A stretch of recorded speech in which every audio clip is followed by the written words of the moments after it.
സമഗ്ര വികസനത്തിനും പൊതുജനക്ഷേമത്തിനും മുൻഗണന നൽകിയുള്ള വിവിധ പ്രഖ്യാപനങ്ങളുമായി കാസർഗോഡ് നഗരസഭ ബജറ്റ് അവതരിപ്പിച്ചു.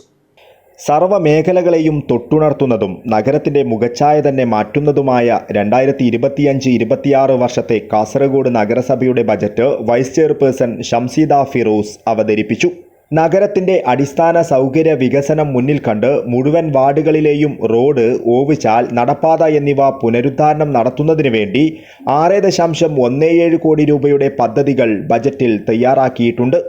തെരുവ് വിളക്കുകളുടെ പരിപാലനം, തെരുവ് വിളക്ക് വൈദ്യുതി ചാർജ് ഒടുക്കൽ, തെരുവ് വിളക്ക് വൈദ്യുതി ലൈൻ ദീർഘിപ്പിക്കൽ എന്നീ പദ്ധതികൾക്കായി 2.63 കോടി രൂപ വകയിരുത്തിയിട്ടുണ്ട്.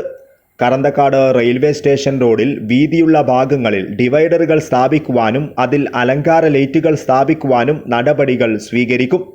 കാർഷിക മേഖലയിലേക്ക് ആകെ 47 ലക്ഷം രൂപ ബജറ്റിൽ നീക്കിവെച്ചിട്ടുണ്ട്. കൂടാതെ പാങ്ങുള്ള പഴത്തോട്ടം, ചേലുള്ള പൂന്തോട്ടം എന്ന പദ്ധതിക്ക് ഈ വർഷം തുടക്കം കുറിക്കും. പട്ടികജാതി പട്ടികവർഗ കുടുംബങ്ങളുടെ ക്ഷേമ പ്രവർത്തനത്തിനും അടിസ്ഥാന സൗകര്യ വികസനത്തിനും കോളനി സമഗ്ര വികസനത്തിനും അവരുടെ ജീവിത നിലവാരം ഉയർത്തിക്കൊണ്ടുവരുന്നതിനും വേണ്ടി 1,15 ലക്ഷം രൂപയും പട്ടികവർഗ വിദ്യാർത്ഥികൾക്ക് പഠനമുറി ഒരുക്കുന്നതിന് 4 ലക്ഷം രൂപയും വകയിരുത്തിയിട്ടുണ്ട്. മൃഗസംരക്ഷണം, വനിതാ വികസനം, കുടുംബശ്രീ, വിദ്യാഭ്യാസം, കായികം, ആരോഗ്യം, കലാ സാംസ്കാരികം, ഭിന്നശേഷിക്കാരുടെ ക്ഷേമം, ചെറുകിട വ്യവസായം, അയ്യങ്കാളി തൊഴിലുറപ്പ് പദ്ധതി, PMAY ലൈഫ്, പട്ടികജാതി പട്ടികവർഗം, മത്സ്യബന്ധനം തുടങ്ങിയ എല്ലാ മേഖലകളിലും ആവശ്യമായ വികസന പദ്ധതികൾ ആവിഷ്കരിച്ച് നടപ്പിലാക്കും. ഇത്തരത്തിൽ കാസർഗോഡിന്റെ സമഗ്ര വികസനത്തിനും പൊതുജനക്ഷേമത്തിനും മുൻഗണന നൽകിയുള്ള നിരവധി പ്രഖ്യാപനങ്ങളാണ് ബജറ്റിലുള്ളത്.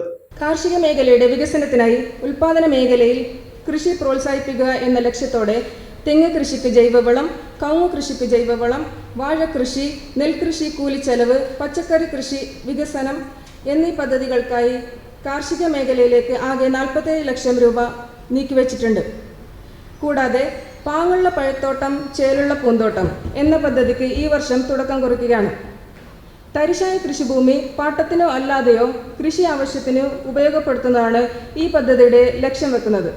ഡ്രാഗൺ, റംബൂട്ടൻ, പപ്പായ പോലുള്ള ഫലവൃക്ഷങ്ങളും മുല്ലപ്പൂ, ചെണ്ടുമല്ലി പോലുള്ള പൂകൃഷികളും ഈ പദ്ധതിയുടെ നടപ്പിലാക്കും. നഗരസഭയുടെ എല്ലാ വാർഡുകളിലും അയൽക്കൂട്ട അംഗങ്ങളുടെ സഹായത്തോടെ കൃഷി ചെയ്യുന്നതിനും അതിൽ നിന്ന് വിളവെടുത്ത് ആഴ്ചയിൽ ഒരു ദിവസം കാർഷിക ചന്ത നടത്തുകയും വാർഡിലെ തെരഞ്ഞെടുത്ത ഒരു സ്ഥലം കാർഷിക പോയിന്റ് എന്ന നിലയിൽ പ്രഖ്യാപിക്കുകയും ചെയ്യും. ചെയർമാൻ അബ്ബാസ് ബീഗം അധ്യക്ഷത വഹിച്ചു. സ്ഥിരം സമിതി അധ്യക്ഷന്മാരായ സൈറാസിഫ്, റീത്ത ആർ, ഖാലിദ് പച്ചക്കാട്, സിയാന ഹനീഫ്, രജനി കെ, കൗൺസിലർമാർ, നഗരസഭാ സെക്രട്ടറി അബ്ദുൽ ജലീൽ DV, നഗരസഭാ എഞ്ചിനീയർ പ്രസീച്ച ആർ, ഉദ്യോഗസ്ഥർ എന്നിവർ സംബന്ധിച്ചു.